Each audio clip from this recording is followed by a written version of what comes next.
بعده أما بعد فأعوذ بالله من الشيطان الرجيم بسم الله الرحمن الرحيم يا أيها الذين آمنوا ادخلوا في السلم كافة ولا تتبعوا خطوات الشيطان فإنه لكم عدو مبين وقال النبي صلى الله عليه وسلم لا يؤمن أحدكم حتى يكون هواه تبعا لما جئت به او كما قال علیہ الصلاۃ والسلام۔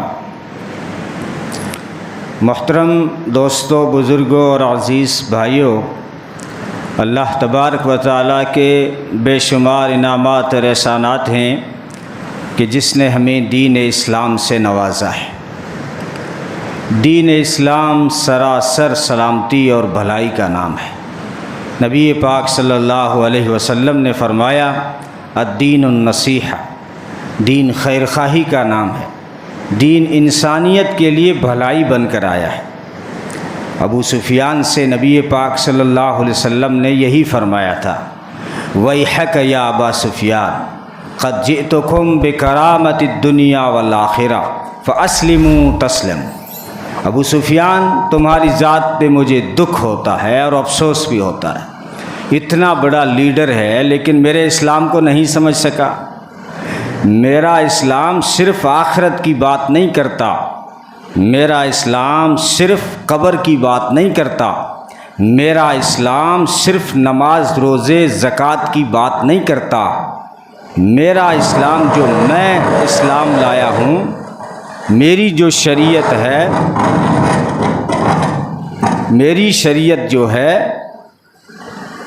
لقد فرمایا قد جئتکم بکرامت الدنیا والآخرہ، کہ میں دنیا اور آخرت دونوں کی بھلائیاں لے کر آیا ہوں۔ اسلام کو آج ہم نے محدود سمجھ رکھا ہے، چند چیزوں کا نام اسلام رکھ دیا، حالانکہ اسلام نام تھا صبح سے لے کے شام تک، ولادت سے لے کے موت تک زندگی کو صحیح طریقے سے گزارنے کا۔ نبی پاک صلی اللہ علیہ وسلم کی منشا کے مطابق زندگی گزارنے کا نام اسلام تھا۔ یہ جو نماز، روزہ، زکوٰۃ، حج، یہ اسلام کے ستون ہیں۔ صرف ستون کھڑے کرنے سے نہ عمارت بنتی ہے نہ خیمہ تیار ہوتا ہے، بہت میٹیریل چاہیے عمارت کے لیے، دیواریں چاہیے، چھت چاہیے، سریے چاہیے، سیمنٹ چاہیے، روغن چاہیے، کلر چاہیے، فرنیچر چاہیے۔ وہ ساری چیزیں کیا ہیں؟ وہ ساری چیزیں اسلام میں معاملات ہیں، اخلاق ہیں، لین دین ہیں۔ رات شیخ صاحب اسی پہ زور دے رہے تھے کہ ہم بزرگ اسی کو سمجھتے ہیں جو ہاتھ میں تسبیح رکھتا ہو اور تہجد جو پڑھتا ہے، سمجھتے ہیں وہ اللہ کا ولی ہے، اس کے معاملات چاہے کیسے بھی ہوں۔ ایک حاجی صاحب تھے جو ہر سال حج پہ جاتے تھے، ہر سال عمرہ کرتے تھے، لیکن جب دکان پہ بیٹھتے تو ڈنڈی مارتے تھے، تولنے میں ڈنڈی مارتے تھے۔ تو کسی نے پوچھا حاجی صاحب ارادہ کدھر جانے کا ہے؟ آپ ہر سال حج کرنے جا رہے ہیں، اس سے پتہ چلتا ہے جنت کا ارادہ ہے، لیکن یہاں دکان آتے ہی ڈنڈی مارتے ہیں، اس سے تو یہ اندازہ لگ رہا ہے کہ جہنم میں جانے کا ارادہ ہے۔ آپ اپنی زبان سے ہی بتا دیں کہ آپ کا ارادہ کدھر ہے۔ وہ کہنے لگے جنت دوزخ کا مجھے تو پتہ نہیں، جدھر 2 روپے کا فائدہ ہوگا اللہ سے کہوں گا ادھر ہی بھیج دو جدھر 2 روپے کا فائدہ ہو۔ یہ ہمارا تو یہ حال ہے۔ اسلام پوری زندگی کا نام ہے، جو اس میں معاملات ہیں اس کی طرف ہمارا دھیان نہیں جاتا۔ یہی تو قرآن، یہ آیت پڑھی میں نے، یا ایھا الذین آمنوا، او ایمان والو اسلام میں داخل ہو جاؤ۔ تو کیا ایمان والے اسلام میں داخل نہیں ہیں؟ ایمان والوں کے پاس اسلام تو ہے۔ میں کہا کرتا ہوں یہ ہماری خوش قسمتی ہے کہ ہم اسلام میں داخل ہیں، یہ ہماری بد نصیبی ہے کہ اسلام ہماری باڈی میں نہیں، اسلام ہمارے اعمال میں نہیں۔ تو یہ قرآن کہہ رہا ہے کہ پورے کے پورے اسلام میں آ جاؤ. اب پورے کا پورا اسلام کیا ہے؟ صبح سے لے کے شام تک زندگی گزارنے میں بہت سارے، کیونکہ عبادات کا جو چیپٹر دیا گیا ہے وہ بہت تھوڑا ہے. زندگی میں ایک مرتبہ حج ادا کرو، سال میں ایک مرتبہ زکوٰۃ ادا کرو، سال میں ایک مرتبہ رمضان کے روزے رکھو، 24 گھنٹے میں 5 مرتبہ نماز کے لیے بلایا، ہفتے میں ایک بار واجب کے لیے بلایا، فرض کے لیے بلایا، سال میں 2 مرتبہ فرض کے لیے واجب کے لیے بلایا. لیکن اس کے علاوہ جو اسلام ہے وہ بہت زیادہ ہے، وہ بہت زیادہ ہے. میں کہا کرتا ہوں اسلام بہت، نبی پاک صلی اللہ علیہ وسلم کا بھی فرمان ہے، میں کیا کہوں، الدین یسرن، دین بہت آسان ہے، دین بہت آسان ہے. میں نے شروع میں کہا یہ سلامتی چاہتا ہے، تمہاری بھلائی چاہتا ہے، خیر خواہی چاہتا ہے، یہ امن و سلامتی لے کے آیا ہے. نبی نے پاک صلی اللہ علیہ وسلم نے فرمایا آسانیاں پیدا کرو، لوگوں میں مشکلات پیدا مت کرو. ایسی ایسی وعدیں سنا کے مولوی ڈرا دیتا ہے. پھر سندھی نے کہا کہ ملن جے مسالے اساں جے افالے جنت میں کانگتا اڈے. اس نبی نے فرمایا لوگوں میں آسانیاں پیدا کرو، مشکل مت پیدا کرو، میرا دین بہت آسان ہے.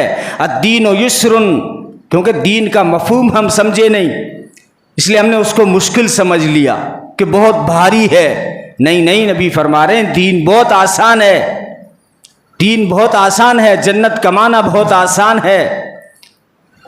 یہ غلط، اس کو اسلام کو بدنام کیا گیا ہے کہ یہ شدت پسند ہے اسلام. ہرگز اسلام شدت پسند نہیں ہے. اسلام پہلے دن سے امن و سلامتی کا سب سے پہلا پتھر محمد عربی نے رکھا ہے. امن کا پہلا پتھر محمد عربی صلی اللہ علیہ وسلم نے رکھا. جب نبوت ملنے سے بھی پہلے خانہ کعبہ کی تعمیر ہو رہی تھی، حجر اسود کے رکھنے کی جب باری آئی تو کئی قبائل آپس میں الجھ پڑے. تو پھر محمد عربی صلی اللہ علیہ وسلم نے 4 بڑے قبائل کو بلا کر چادر میں حجر اسود رکھ کر 4 قبائل کے 4 سرداروں کو چادر کا پلو پکڑا کر اپنے ہاتھ سے حجر اسود رکھا. وہ حجر اسود نہیں بلکہ اس دنیا میں وہ امن کا پتھر تھا. جھگڑا ختم ہوا، امن کا پتھر محمد عربی صلی اللہ علیہ وسلم نے رکھا. اسلام امن و سلامتی کا پیغام دیتا ہے، اور یہ انسان کی بھلائی چاہتا ہے. اور دین اسلام اتنا آسان ہے کہ آپ اپنے اپنے شعبوں پہ رہ کے جنت کما سکتے ہیں. بہت سوچ کے بول رہا ہوں اور بڑی ذمہ داری سے بول رہا ہوں. میں کوئی آپ کے سامنے بچہ نہیں بیٹھا ہوں. 15 سال ہو گئے ہیں اس لائن میں. بڑے بڑے اجتماعات میں بھی، تبلیغ کے بڑے بڑے اجتماعات میں بھی جو ہے گفتگو کرتا رہتا ہوں، اور بہت سارے مدارس میں پہنچتا ہوں. میں نے 10 سال تبلیغ والوں کے ساتھ گزارے ہیں. دیوبندی ہو کر اجمیر کی درگاہ میں 1.5 گھنٹہ بیان کیا ہے. بہت ساری چھوٹی موٹی اور درگاہوں میں بھی لوگ بلاتے ہیں. حالانکہ دیوبندی خیال کا ہوں، لیکن لوگ بلاتے ہیں سیرت کی وجہ سے شاید، کہ محمد عربی صلی اللہ علیہ وسلم کا حسن و جمال جب بیان کرتا ہوں تو پھر بریلوی بھی عشش کرنے پہ مجبور ہو جاتے ہیں بیچارے، اور اہل حدیث بھی عشش کرنے پہ مجبور ہو جاتے ہیں. اس میں میرا کوئی کمال نہیں ہے، میرا کوئی کمال نہیں. کمال ہے تو محمد عربی کی سیرت کا ہے صلی اللہ علیہ وسلم. بڑی ذمہ داری سے کہہ رہا ہوں، آپ اپنے اپنے شعبوں پہ رہ کے جنت کما سکتے ہیں. آپ اگر ڈاکٹر ہیں، نیت بدلو. تبلیغ میں بھی ہمارے اکابرین یہی کہتے ہیں، صرف زاویہ بدل دو، چھوڑنا کچھ نہیں ہے. نہ دکان چھوڑنی، نہ تجارت چھوڑنی، بلکہ تجارت اسلام میں آپ غور کرو گے، محمد عربی صلی اللہ علیہ وسلم نے تبلیغ کے سفر بعد میں کیے، تجارت کے سفر پہلے کیے. ملک شام کے سفر کیے تجارت کی غرض سے. اور نبی نے یہ اعلان فرمایا کہ اگر کوئی تاجر ہے، اپنی دکان کما رہا ہے، اس کو یوں مت کہا کرو کہ وہ دنیا دار ہے. آپ سمجھے نہیں دنیا دار کس کو کہتے ہیں. دنیا دار،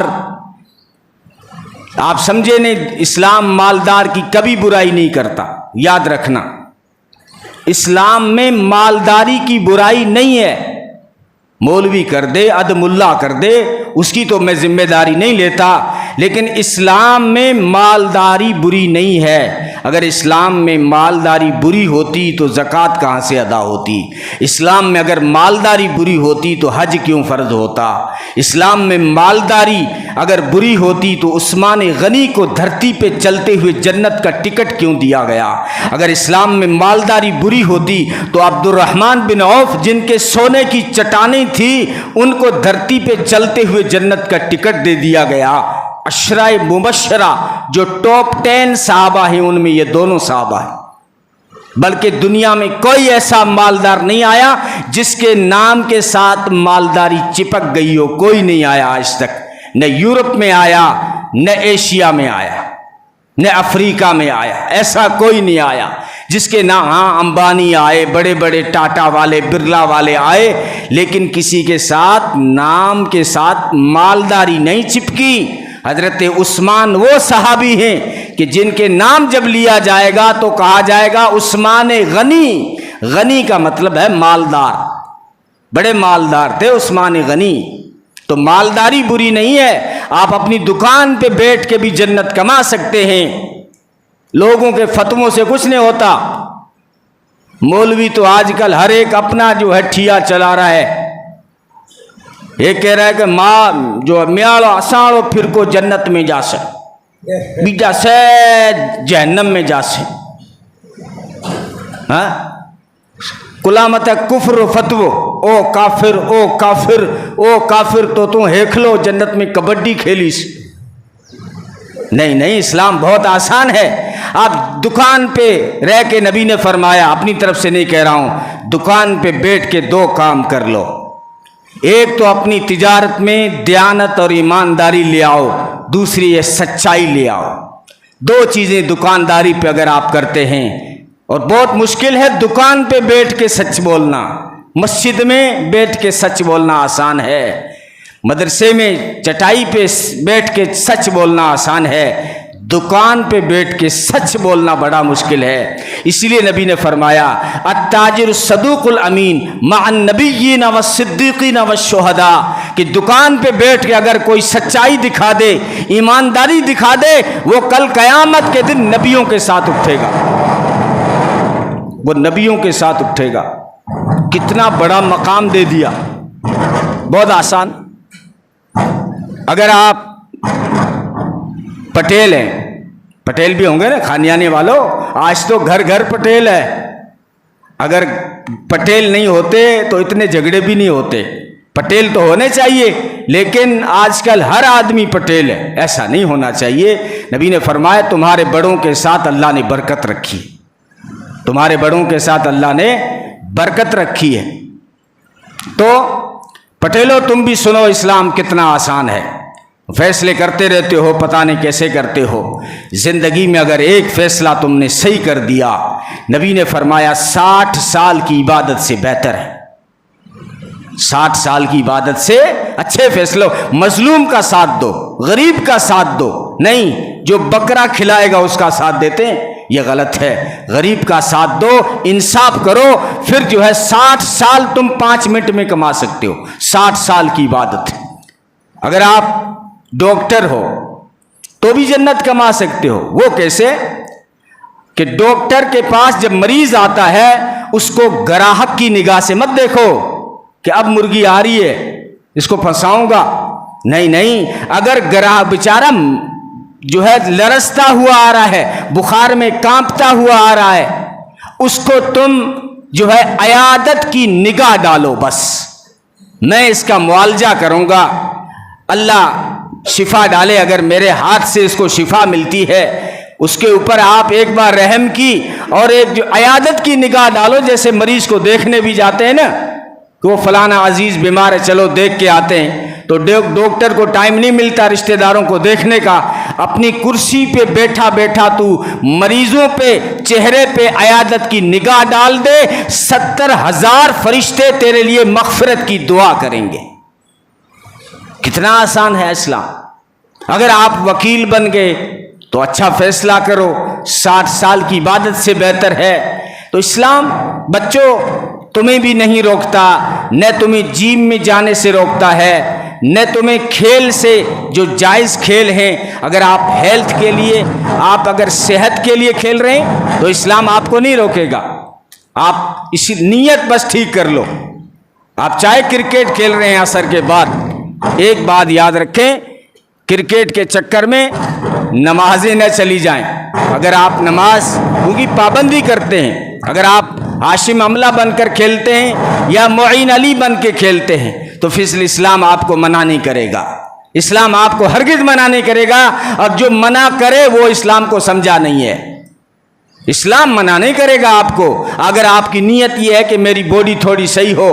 نبی نے فرمایا مومن جو قوی ہو وہ کمزور سے بہتر ہے، جو قوی مومن ہو وہ کمزور مومن سے بہتر ہے۔ تو آپ اس نیت سے ہیلتھ کے لیے کھیل رہے ہیں۔ اسلام نے آپ کی صحت کا بہت خیال کیا تھا، ابھی تو پیدا بھی نہیں ہوا تھا، ابھی تو ماں کے پیٹ میں تھا، لیکن اسلام کو تیری صحت کی، تیرے ہیلتھ کی فکر پڑی ہوئی تھی۔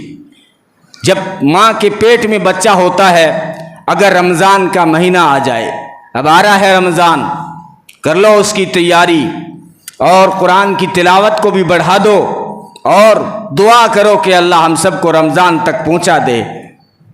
اور پھر اس میں جو ہے تراویح اور روزے کی پابندی کریں، ایسا ماحول بنائیں۔ جب ماحول بنتا ہے دین پہ چلنا آسان ہوتا ہے، جب ماحول نہیں ہوتا تو بڑے بڑے بھی نہیں چل پاتے، مشکل ہو جاتا ہے۔ اس لیے یہ بیچارے تبلیغ والے ٹھوڑیوں میں ہاتھ رکھ کے کہتے ہیں ایک ایسا ماحول بناؤ، گھر گھر نمازی، گھر گھر قرآن میں پڑھنے والے، سارے گھر کے سدسیہ جب روزے دار ہوں گے تو پھر جو ایک ہوگا اس کو شرم آئے گی۔ پہلے شرم تھی، اگر کوئی روزہ چھوڑ دے بھی دیتا تھا وہ چھپ چھپ کے کھاتا تھا، آج تو چوراہوں پہ کھڑے کھڑے کچوریاں کھاتے ہیں، کیونکہ شرم نہیں، ماحول نہیں۔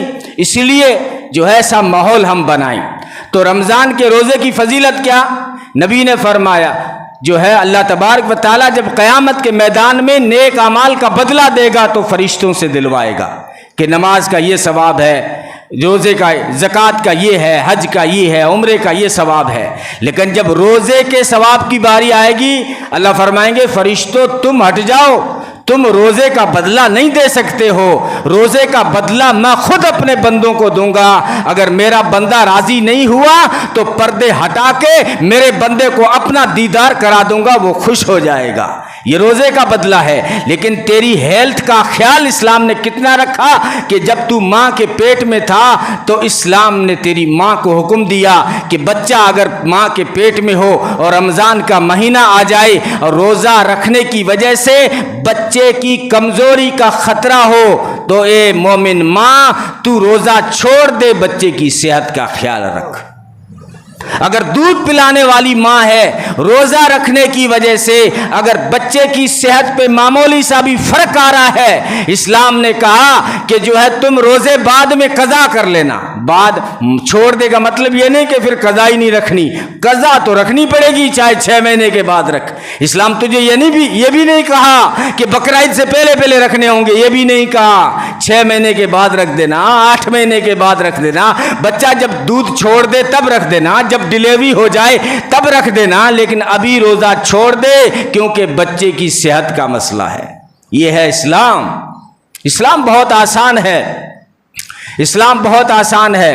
تو اس کی تیاری کریں، رمضان آ رہا ہے، جو ہے قرآن کی تلاوت کو بھی بڑھا دیں اور قرآن کے ساتھ میں رشتہ جوڑ دیں۔ میں نے کہا مولانا سے کوئی موضوع ذہن میں تو ہے نہیں، رات والی جو بات چل رہی تھی وہ یہی تھی کہ قرآن سے جس نے بھی رشتہ جوڑا وہ عظیم بن گیا ہے۔ تو ہم بھی قرآن سے رشتہ جوڑیں۔ جو ادنا لوگ تھے جن کے دنیا میں کوئی خریدنے والا نہیں تھا، لیکن جب وہ قرآن کے قریب ہوئے، قرآن سے تعلق بنایا، قرآن کو پڑھا، تو پھر عرش بھی ان کے اوپر رشک کرنے لگا۔ ایسے لوگ، ایک تاجر تھے سلام بن جبیر، یہودی تھے، وہ ملک شام سے کوئی غلام سستا مل رہا تھا، کالا کلوٹا میلا کچیلا، تو انہوں نے سوچا کہ سارا سامان تو خرید لیا ہے، اب یہ سستا مل رہا ہے تو لے لو، کسی کے کام آ جائے شاید۔ لیکن جب وہ مدینے لے آیا، سارا سامان تو بک گیا لیکن وہ غلام نہیں بکا۔ کالا کلوٹا، دبلا پتلا، میلا کچیلا، جو بھی دیکھے وہ منہ کے اوپر کپڑا رکھے اور بھاگ جائے، کسی نے نہیں خریدا۔ مدینے کے اندر ایک بچی کو رحم آ گیا جس کا نام سبیتا تھا۔ اس نے سوچا میرے کام کا تو نہیں لیکن کم سے کم بیچارہ انسان ہے، کیونکہ جب نہیں بکا تو اس یہودی نے اس کو دھوپ میں کھڑا کر دیا کہ جب تک گراہک نہ آئے نہ کھانا ملے گا نہ پانی ملے گا نہ تجھے نہانے کی اجازت ہے، تو دھوپ میں کھڑا رہا جب تک تیری بولی نہ لگ جائے۔ وہ بیچارہ 3 دن کھڑا رہا، پسینے بہتے رہے، بدبوئیں آتی رہی، بھوکا پیاسا کھڑا رہا، کسی نے نہیں خریدا۔ عورت کا دل نرم ہوتا ہے، عورت کا دل نرم ہوتا ہے، اسی لیے شیطان نے بھی فائدہ اٹھا دیا۔ آدم علیہ السلام نے دانا نہیں کھایا تھا، شیطان حلیہ بنا کر، لمبی داڑھی والا حلیہ، اور بزرگ بن کے گیا اماں ہوا کے پاس، کہا کہ وہ اللہ نے منع کیا ہے نا، پتہ ہے کیوں منع کیا ہے؟ اس دانے کی خاصیت ہے کہ جو وہ دانا کھاتا ہے وہ ہمیشہ جنت میں رہے گا، اور اللہ تمہیں رکھنا نہیں چاہتا جنت میں، اس لیے منع کیا ہے، کھا لو تاکہ ہمیشہ رہو گے۔ تو باتوں میں آ گئی عورت ذات، وہ کھا لیا، ایک کھایا تو کچھ نہیں، پانی نکلا، دوسرا کھایا تو کچھ نہیں، تھوڑے بہت خون کی رنگت نظر آئی، وہ کھانے کا دانہ ہی نہیں تھا۔ بس اللہ نے ایک حکم، اس کی حکمتیں وہی جانتا ہے۔ حضرت آدم علیہ السلام نے نہیں کھایا۔ تو خیر بات کیا چل رہی تھی کہ سبیتا کا دل پس گیا اس کو دیکھ کر، خرید لیا۔ کہا کتنے میں؟ کہا جتنے میں لیا اتنے میں خرید لو، کوئی بک رہا ہی نہیں ہے، 3 دن ہو گئے۔ جب اس بچی نے خریدا تو اس بچی کا چرچا ہوا کہ جس کو بڑے بڑے بزنس مین لوگ نہیں خرید پائے، بڑے بڑے انسانوں کو، بڑے بڑے تاجروں کو رحم نہیں آیا، ایک بچی کنواری کو رحم آ گیا، اس نے خریدا، اس کا چرچا ہوا۔ تو پھر اس کے چاروں طرف سے رشتے آنے شروع ہوئے۔ وہ زمانہ تھا جب لوگ رشتہ کرتے وقت عورت کے اندر نیکی دیکھتے تھے، نیکی دیکھتے تھے۔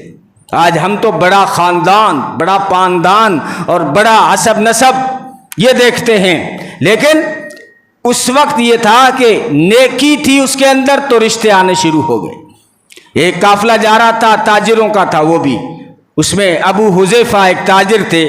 جب اس نے چرچا سنا کہ لڑکی نے جو ہے نیکی کا اتنا بڑا کام کیا ہے تو انہوں نے بھی رشتہ بھیجا، اور یہ مالدار بھی تھے، بزنس مین تھے، اچھے گھرانے سے بھی تھے، اس لیے جو ہے ان کا منظور ہو گیا رشتہ۔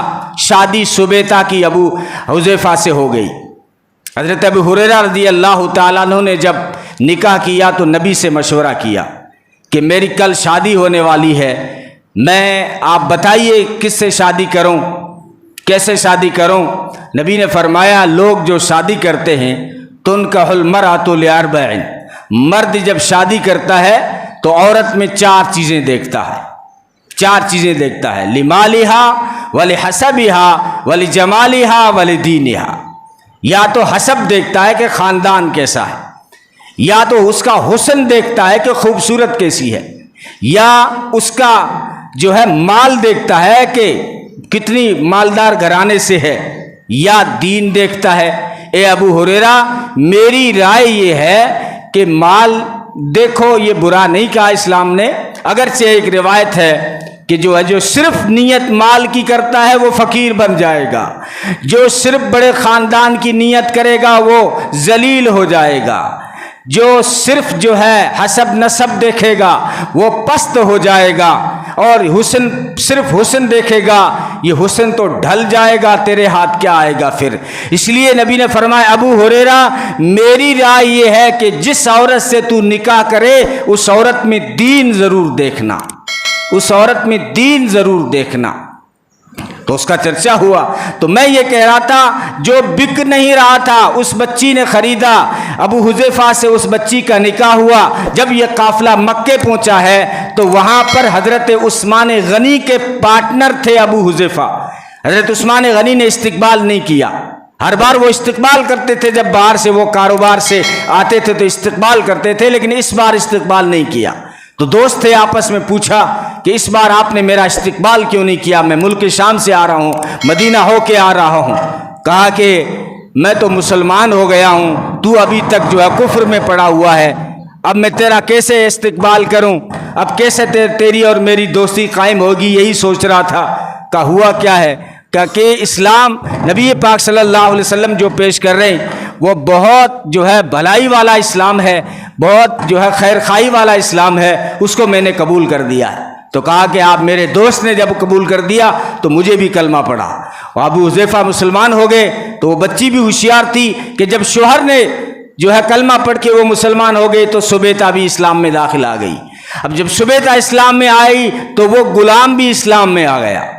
اب اس غلام نے جو نہیں بک رہا تھا اس نے قرآن پڑھنا شروع کیا، وہ ہر وقت قرآن پڑھتا رہتا تھا۔ ایک وقت آیا جب صحابہ ہجرت کر کے مکہ سے مدینہ پہنچے اور مقام قباء پر پہنچے ہیں، نماز کا وقت ہو گیا۔ لوگوں سے پوچھا گیا نماز کون پڑھائے گا؟ اس مجمع کے اندر ابو حذیفہ بھی تھے، حضرت عمر بن خطاب بھی تھے۔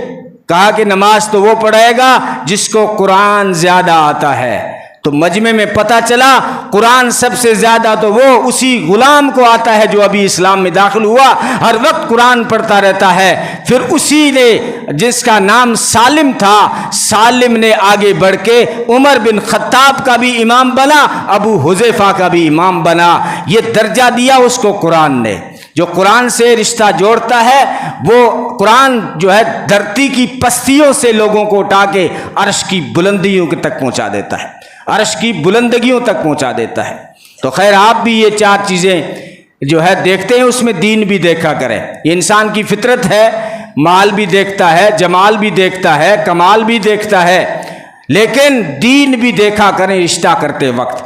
منع اس لیے کہہ رہا ہوں، منع نہیں ہے اس لیے کہہ رہا ہوں کہ اللہ نے جب اپنا محبوب بنایا تو یہی صفتیں رکھی۔ انسان جب رشتہ کرتا ہے تو ان کا المرأۃ لاربعین، چار چیزوں کی وجہ سے اپنا محبوب چنتا ہے۔